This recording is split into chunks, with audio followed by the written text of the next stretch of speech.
Desde el Centro de Noticias de Caracol Televisión en Bogotá, esto es Noticias Caracol Edición Central.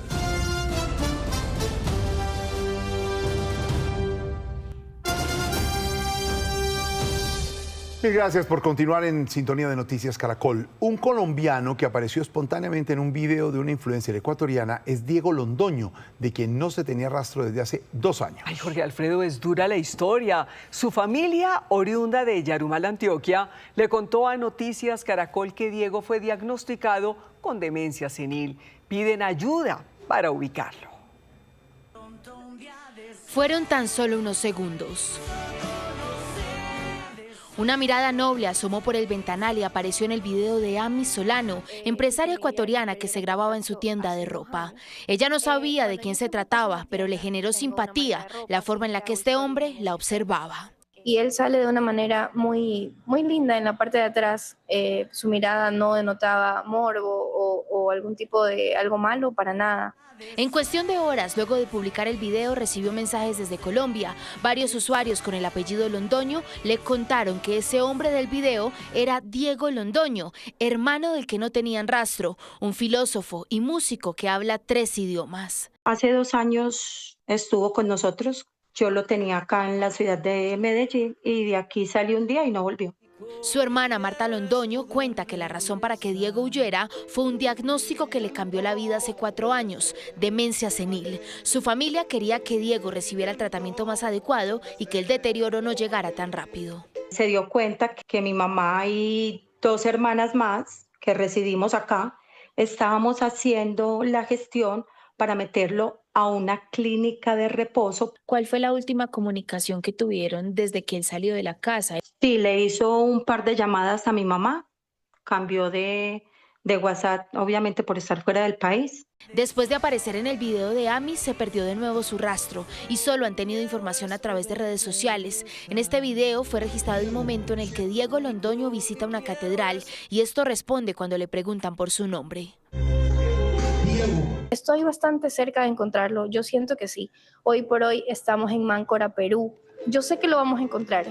La incertidumbre se funde con la esperanza, porque su familia sabe que el tiempo se agota cuando se trata de este diagnóstico y temen que Diego Londoño siga olvidando quién es y no regrese a su hogar. Estaba hablando cosas más incoherentes, tenía más lagunas mentales, se le estaban olvidando más cosas. Es una condición genética y hereditaria de mi familia. Tenemos ya abuela y tía. La familia de Diego se puso en contacto con la joven ecuatoriana y desde entonces han enviado documentación y todos los reportes a las autoridades para dar con el paradero del hombre de 41 años, aunque la información más reciente dice que cruzó hacia Perú. Y en otras noticias, en medio de las dificultades, hay una buena noticia en Segovia, Antioquia. Los 23 mineros atrapados en un socavón están vivos. En las últimas horas les lograron garantizar más oxígeno y les suministraron comida. Los socorredores mineros trabajan para bajar a 80 metros de profundidad y rescatarlos. Mariana Rodríguez tiene más detalles en Medellín. Mariana. Jorge Alfredo, ya son 32 horas las que llevan allí atrapados estos 23 mineros en el socavón de la mina de oro La Reliquia, en el municipio de Segovia. Esto es al nordeste del departamento de Antioquia. Hay que resaltar que hace poco estos 23 hombres pudieron hablar con sus familiares para decirles que estuvieran tranquilos, que ellos estaban muy bien, que habían recibido alimentación, hidratación y ventilación durante toda la jornada. Es decir, que había esperanza de lado y lado. Hemos logrado mantener comunicación telefónica con ellas y confirmar que los sistemas de ventilación funcionan normalmente.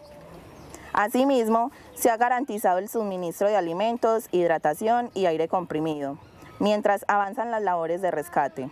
Este grupo de mineros reciben asistencia médica telefónica y se les ha suministrado unas mantas térmicas. Desde la empresa minera están intensificando las labores de rescate con más personal de apoyo de otros municipios y también han dicho que no van a parar ni un solo segundo. Las labores de búsqueda y rescate se extenderán durante la noche, la madrugada y el tiempo que sea necesario para rescatar con vida a estos 23 mineros. Mariana, gracias. Y Alfredo Molano, cónsul de Colombia en México, aseguró que no se descarta que detrás del asesinato de un reggaetonero y un disc-jockey colombiano existe una venganza. Las primeras pistas indican que el homicidio lo habría cometido el cartel La Familia Michoacana. Cada vez son más las preguntas sobre quiénes y por qué asesinaron a los dos músicos colombianos. La primera hipótesis de las autoridades parte de un narcomensaje que encontraron junto a los cuerpos de los artistas, donde el cartel La Familia Michoacana los señala de vendedores y chapulines. Se refiere a las personas que tienen relaciones con personas comprometidas. Esto no es un simple crimen. Las condiciones en las que aparecen los cuerpos, la situación y el contexto en el que desaparecen, dan cuenta de que detrás del crimen hay una poderosa estructura delictiva. El DJ Regio Clown y el reggaetonero B. King llegaron a México para presentarse en un festival el domingo 14 de septiembre. Según los testimonios de la familia y uno de los managers, al lunes siguiente los dos artistas descansaron en el hotel y el martes fueron al gimnasio. Al salir les perdieron el rastro, pero allí está otra de las pistas que siguen las autoridades mexicanas y son estos mensajes de Regio Clown escritos a su pareja, al parecer después de hacer ejercicio, donde le dice que van a ir a almorzar con alguien llamado el comandante y su escolta Mariano. Dice que comparte la ubicación en tiempo real por si algo pasa y que aunque ya no confía en nadie, hay que hacer negocios. Las familias defienden el nombre de los artistas. Hay personas que usan esto para tener like o por crear zozobra, crear cizaña, y pues lo único que sabemos, lo que estamos sintiendo son ambas familias y los seres queridos de él.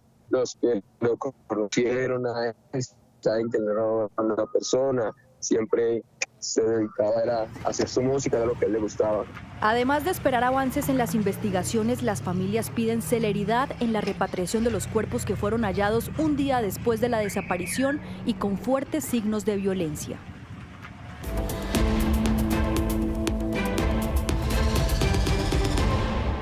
Hola, en Noticias del Mundo hoy en la Asamblea de Naciones Unidas, el presidente Trump se despachó contra los países que reconocen al Estado palestino, contra Europa y contra la ONU. Y el presidente de Colombia, Gustavo Petro, también enfiló sus baterías, especialmente contra Estados Unidos. Juan Camilo Berlano desde Nueva York, ¿qué dijeron los mandatarios?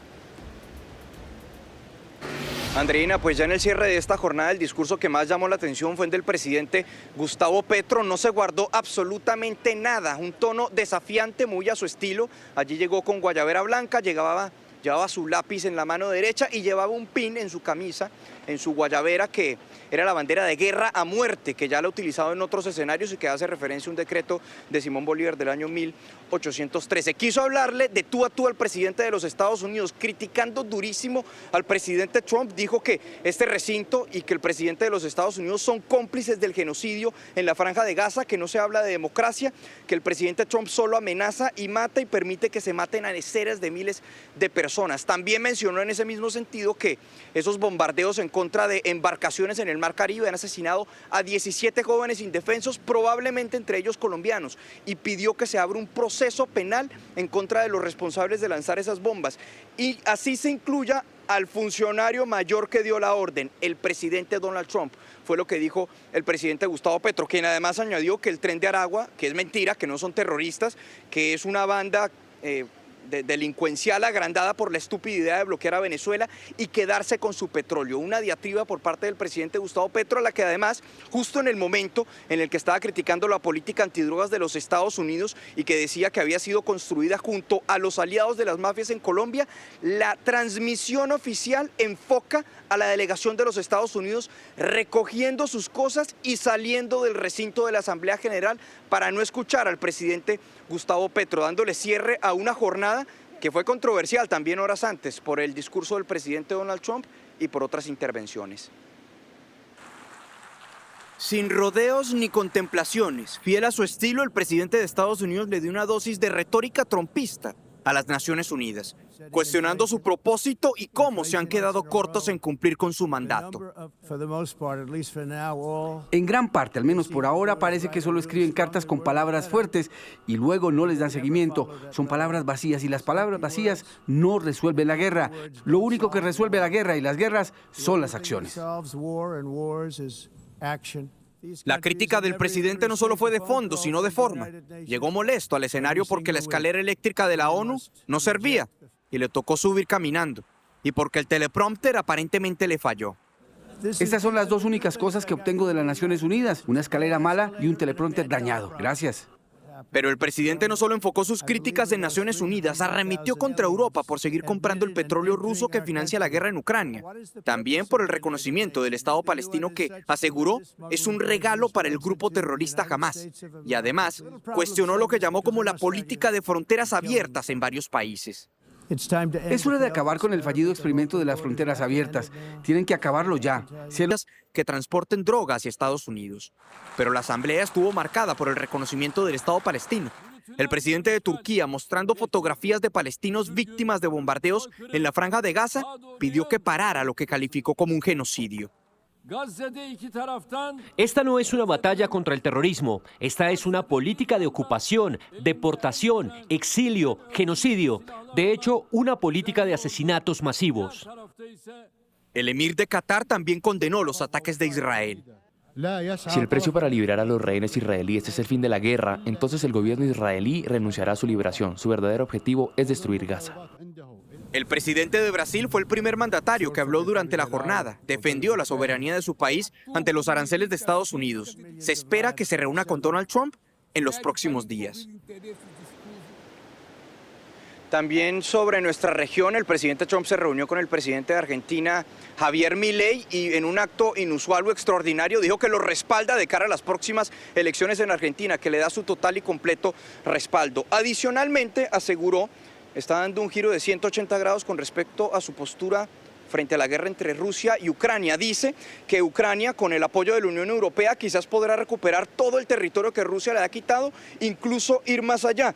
Dice el presidente Trump que Rusia, de hecho, con toda la guerra que ha durado más de 3 años, parece un tigre de papel, cambiando radicalmente su postura hasta el día de hoy. Y por otro lado, también estuvo hoy el discurso del presidente de Chile, Gabriel Boric, quien dijo que presentará la candidatura de la expresidenta de Chile, Michelle Bachelet, para que se convierta, buscando que se convierta en la próxima secretaria general de las Naciones Unidas en reemplazo de Antonio Guterres. Andreina. Juan Camilo, mientras tanto, en territorio palestino, con marchas y celebraciones, celebraron el reconocimiento del Estado palestino por varios países allí en la Asamblea de Naciones Unidas. Pero mientras allí los países condenan la guerra en Gaza, en terreno, las cosas no han cambiado mucho. Los palestinos de Cisjordania marcharon para celebrar el reconocimiento de su Estado por varias potencias. En una plaza de Ramala ondearon pancartas y banderas. Pero no todos comparten el mismo sentimiento. Un discurso sigue siendo un discurso y siguen siendo palabras si no va acompañado de medidas prácticas para obligar a la ocupación a detener sus crímenes. Y en la franja de Gaza, cuando los ataques y la muerte son el pan de cada día e Israel continúa con su agresiva toma con decenas de muertos diarios, la visión también cambia. No sirve de nada, nuestra esperanza es que Dios detenga la guerra y punto. Entre tanto, autoridades palestinas aseguraron que Israel cerrará indefinidamente el principal cruce entre Jordania y Cisjordania. El cruce de Al-Karameh es la única salida internacional para los palestinos en Cisjordania, que no requiere pasar por Israel, que ocupa el territorio desde 1967. Salida necesaria en medio de la guerra, principalmente para asistencia médica. Una nueva incursión aérea de Rusia sobre países de la OTAN tiene en alerta a Europa. Dinamarca denunció que drones de ese país volaron su espacio aéreo provocando el cierre temporal del aeropuerto de Copenhague. Para ese país se trata del ataque más grave sufrido contra una infraestructura crítica. Esto ocurre tras denuncias similares de Polonia, Rumania, Estonia y Noruega. La OTAN advirtió que derribará la aeronave que entre a territorio de sus países miembros. En una corte federal de Florida, el jurado declaró culpable a Ryan Ruth, el hombre que intentó asesinar al presidente Donald Trump cuando era candidato presidencial. Al oír el veredicto, el acusado intentó quitarse la vida clavándose un bolígrafo en el cuello. Se le imputan 5 cargos, entre ellos intento de asesinato de un candidato presidencial y posesión de un arma de fuego. En una audiencia de sentencia se definirá la pena, que podría ser cadena perpetua. Noticia en desarrollo en Noticias Caracol.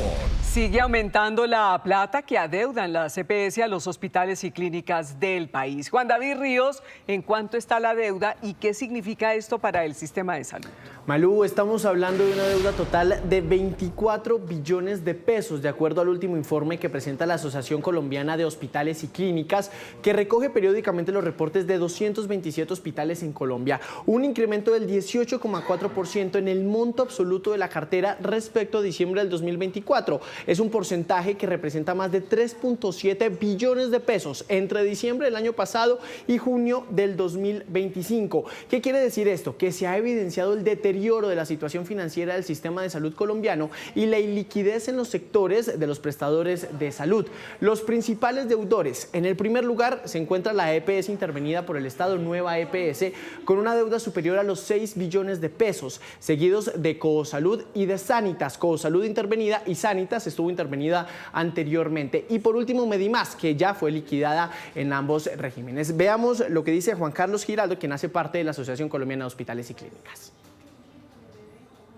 Indudablemente la cartera sigue creciendo y la morosidad sigue aumentando, y vemos que en entidades que están especialmente en intervención, con solo un par de excepciones que mejoran sus puntos de morosidad, como son Emsanarias, Medsalud, las demás están teniendo crecimientos de la cartera y empeoramiento de la morosidad. Este reporte se da en medio del inicio del tercer debate de la reforma a la salud en la Comisión Séptima del Senado, un debate que no se logró por falta de quórum en la comisión. Hoy no se pudo debatir las 3 ponencias que están radicadas, ni mañana tampoco, por orden de la mesa directiva. Por supuesto, esta semana se está a la espera de que inicie ese tercer debate de la reforma a la salud en el Senado. 7 de la noche, 21 minutos. Olmedo López declaró ante la Corte Suprema de Justicia contra la congresista Berenice Bedoya. La señala de haber buscado beneficios en contratos de gestión de riesgo. En la diligencia también declararon otros 6 testigos clave. Todo lo que corresponde a las necesidades de los damnificados de Colombia. Olmedo López volvió hoy a la Corte Suprema de Justicia para avanzar con sus aportes y declaraciones alrededor del escándalo de corrupción de la Unidad Nacional para la Gestión de Riesgo de Desastres, cuando fue director. Esta vez para declarar en el proceso que adelanta la Corte a la representante de la Cámara Berenice Bedoya por su presunta participación en este caso. El preacuerdo de la justicia. A su llegada a la Corte, López dejó en claro que en este momento busca la aprobación de un preacuerdo para obtener una pena reducida por su participación en el entramado de este caso de corrupción. En este momento, ese preacuerdo está en la apelación luego de que los jueces lo hayan negado en 3 oportunidades porque no han considerado suficiente su aporte. Los acuerdos que adelantó Olmedo López con la Fiscalía fue una negociación mixta, es decir, con la base de un principio de oportunidad en esta institución procesal y en otra institución procesal que es un preacuerdo. A pesar de no tener en firme su beneficio por colaborar, Olmedo López reiteró su compromiso de colaboración con la justicia, asegurando que comparecerá las veces que sea necesario. Acudir a la justicia las veces que me necesite y sigo esperando el preacuerdo de la justicia. Durante la diligencia, además de Olmedo López, exdirector de la Unidad Nacional para la Gestión de Riesgo de Desastres, declararon 5 testigos. Pedro Rodríguez, exasesor jurídico de la entidad; Andrea Ramírez, exasesora del Ministerio de Hacienda; Jaime Ramírez Cobo, exasesor de Presidencia; Kevin Fernando Henao Martínez, exdirector de Asuntos Legislativos del Ministerio del Interior; y Juan José Oyuela, exdirectivo de Invías. Para este 24 de septiembre está citado Olmedo López nuevamente a declarar, esta vez en contra de los senadores Julio Elías Chagui y Marta Peralta. Las afirmaciones del presidente sobre los Bryan llegó a los estrados judiciales. Un juez aceptó una tutela interpuesta por uno de ellos, quien asegura que con sus declaraciones el mandatario vulneró su derecho al buen nombre, la honra, la igualdad y la dignidad. Esta declaración del presidente Gustavo Petro durante un Consejo de Ministros el pasado 15 de septiembre. Muchachos perdidos en la vida, yo le llamo Bryans. En todo barrio popular hay un Brian que se lleva a las mujeres quién sabe a qué y después las deja embarazadas y botadas. Terminó en una acción de tutela radicada por uno de los 165.000 Bryans registrados en Colombia. Estas palabras ofenden demasiado, no solo a estas personas, sino a todos los Bryan. Pues decir que somos unas personas vampiras y perdidos en la vida, solo por tener el nombre de Bryan, pues la verdad no es justo. Bryan Enciso empieza la acción judicial explicando que su nombre es una variante moderna y fonética de Brian, con origen en el celta antiguo que significa noble, fuerte, colina elevada o de gran altura. Dice que se hizo famoso en Irlanda gracias a Brian Boru, un rey irlandés que unificó el país y derrotó a los vikingos. Luego dice lo que pide en la tutela. Que se respeten los derechos fundamentales al buen nombre, a la honra, a la dignidad e igualdad, puesto que genera un estigma social negativo por el simple hecho de portar un simple nombre, en este caso el Bryan. La tutela solicita compulsar copias a la Comisión de Acusaciones de la Cámara de Representantes por conductas que pueden constituir injuria colectiva o discriminación. Le he solicitado a un juez de tutela que por favor le diga al presidente Gustavo Petro, a través de un fallo, que se rectifique y se retracte de estas palabras que ha realizado en contra de este Bryan. En este momento la tutela es valorada por el Juzgado Segundo Civil de Bogotá. Ni recursos ni fecha exacta de reapertura tiene el kilómetro 18 de la vía El Llano, tramo afectado por un derrumbe que la misma empresa encargada del corredor desconoce si podrá remover. Por ahora, la fecha para la apertura del kilómetro 18 en la vía El Llano no es clara y pareciera que durante mucho tiempo los miles de vehículos que transitan por ahí deberán hacerlo bajo las medidas de manejo de tráfico implementadas tras el derrumbe. Yo no puedo dar una fecha de volver a abrir la carretera. Sería irresponsable. El gran problema, según Proindesa, la empresa a cargo de la vía, es el agua acumulada en la montaña que ocasionó el derrumbe y sigue generando inestabilidad al suelo. Ahí encontramos aguas que no se controlan. Ahí encontramos captaciones de agua rotas que producen infiltración desde mucho más arriba del deslizamiento. Sostener esa masa de suelo es imposible mientras no se drene. Por eso digo yo que la solución es de muy largo plazo. Desde la empresa piden la colaboración de autoridades locales y corporaciones regionales para controlar el uso del suelo dado por los campesinos del sector, lo que estaría generando las emergencias. Por su parte, la ministra de Transporte realizó un recorrido por la vía y afirmó que el problema sigue siendo de recursos para atender la crisis en el corredor. Yo he dicho no hay plata, pero no he dicho no hay solución. Tiene que haber solución. Ese es el desafío. La solución temprana es mejorar el camino habilitado a un costado del derrumbe por donde hoy se da paso intermitente, asegura la ministra. Pero parte de esa mejora también es encontrar aquí la alternativa eficiente y rápida para habilitar, cuando la montaña lo permita, un carril en un sentido, la variante en el otro. Por ahora, ni gobierno ni la concesión saben con certeza si se podrá remover el gran volumen de tierra que está sobre la vía, debido a las complicaciones de la montaña que está en constante movimiento.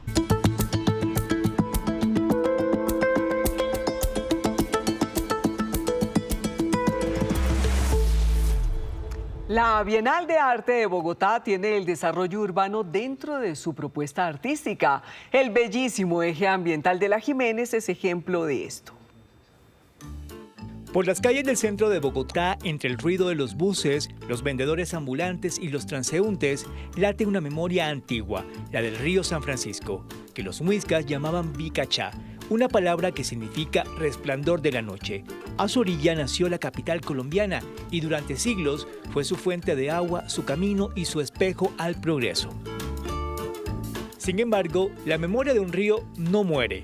A finales del siglo XX, Bogotá decidió nuevamente escucharlo, y esta vez bajo la mirada del arquitecto Rogelio Salmona, el maestro de los ladrillos y el agua.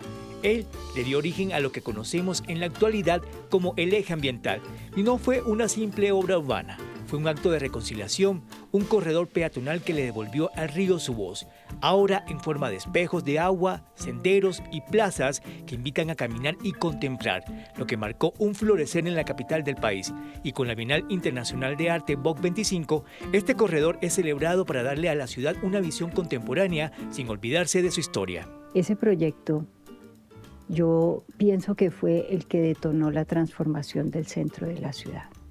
Primero recupera un espacio peatonal para que la gente vuelva y recorra la ciudad, porque había o existe el rito o el ritual de subir a Monserrate, y entonces esto permite esa caminada al lado del agua, de la vegetación. El eje ambiental no solo conecta espacios, desde el Parque de los Periodistas hasta la Circunvalar, esta obra conecta tiempos, une la Bogotá muisca con la colonial, la republicana con la contemporánea, entre bibliotecas, universidades, palacios, murales y cafés. El antiguo río Bicachá respira de nuevo y ahora lo hace con arte. Revivir la memoria del agua en la ciudad, porque el río estaba cautivo, tapado, entonces me parece que eso es un punto muy importante, y sobre todo el tema de volver un espacio para el encuentro, para el disfrute y para recorrer la ciudad. Su recorrido es un recordatorio de que la ciudad también puede dialogar con la naturaleza y el arte puede devolverle lo que parecía perdido. Por eso cuando transitamos por él, no solo habitamos un espacio público, estamos admirando un símbolo y escribiendo la historia de una ciudad que encuentra maneras de reinventarse. Esto sin duda es la Bienal Internacional de Arte de Bogotá. Titanes Caracol, hacer el bien marca la diferencia. Esta noche, nuestra segunda nominada en la categoría de educación. Ella es Kelly Montenegro, es internacionalista y construyó una biblioteca donde se protegen las tradiciones, las costumbres y la lengua de los Nucac Macú. El pueblo indígena Nucac Bacá es un pueblo nómada de la Amazonía colombiana y ha transitado en lo que hoy es los departamentos de Guainía, Vaupés y Guaviare. Tuvimos un problema de desplazamiento forzado, entonces nosotros llegamos acá a San José desde 2005. Soy Kelly Montenegro y desde Presente Perfecto nos la jugamos por la educación del pueblo Nucac Bacá aquí y ahora. Hoy vamos a la biblioteca. Todo arranca en nuestra biblioteca comunitaria Nucac. Aquí nos miramos hacia adentro y fortalecemos la identidad y las tradiciones del pueblo Nucac. Traemos a los mayores para que los mayores narren cuál es el origen de esa pintura, por qué se utiliza la pintura facial. Estamos pintando así para no volver a la cultura, ¿sí me entiende? La segunda línea es Mundo Cahuene. Aquí se aprende a leer y a escribir el español. ¿Cómo sonaría la S con la A y la P con la O? Sapo. Nosotros queremos aprender español para que lo respeten a nuestros derechos de los pueblos Nucac. Porque es importante las dos idiomas, tanto mundo occidental y idioma de nosotros. Denme una palabra que inicie por so. Solo. Nuestro modelo se completa con Wapanhat, que significa alimentándonos, nuestro comedor comunitario. Este modelo debe ser replicado en cada asentamiento para redignificar al pueblo Nucac y para garantizar su supervivencia física y cultural. Y la Alcaldía de Barranquilla ultima detalles de lo que será la remodelación del Estadio Metropolitano, sede de la Selección Colombia. En pocos días se abrirá la licitación pública para su ampliación. El Metropolitano se convertirá en el estadio más grande de Colombia. El proyecto para ampliarlo va a toda marcha.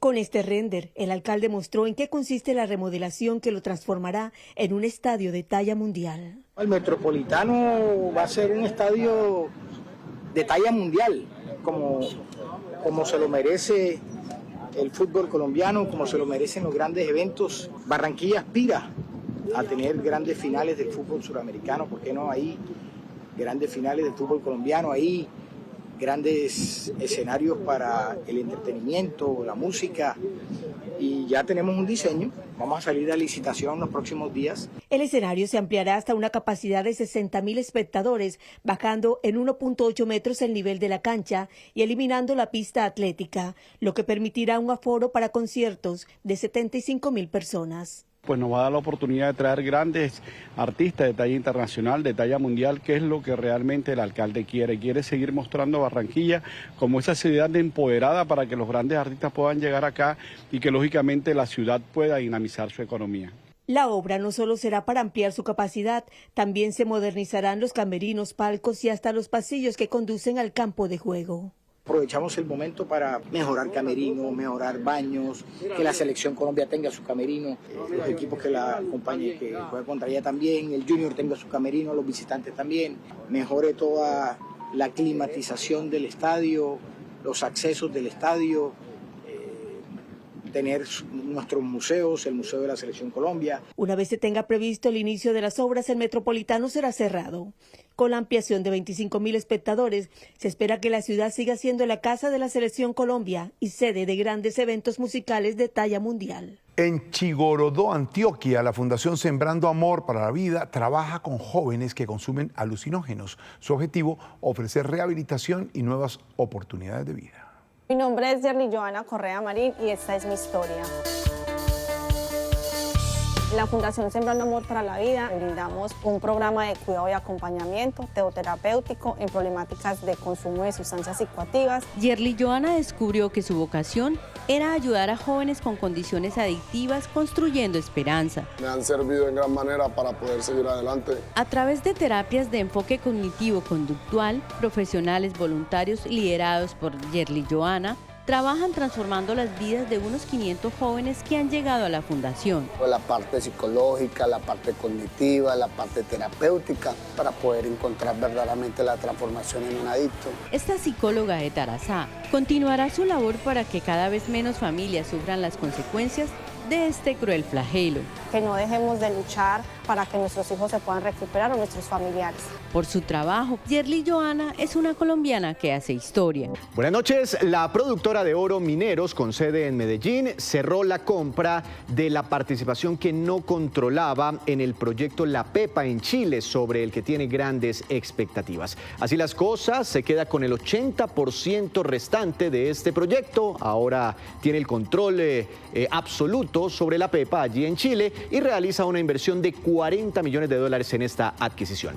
En más información, la OCDE incrementó su proyección frente al crecimiento que este año tendría la economía mundial, desde un 2,9 hasta un 3,2%, dice la organización, que el mundo ha sido más resiliente frente a lo que esperaba hace unos meses. Sigue cayendo el dólar en Colombia, tasa representativa del mercado para mañana, 3.844 pesos con 47 centavos. Subió el petróleo de referencia Brent, superando los $67 por barril, y cayó el café. Precio de referencia para mañana, 2.689.000 pesos por carga en promedio en las principales cooperativas del país. Continúe con Noticias Caracol.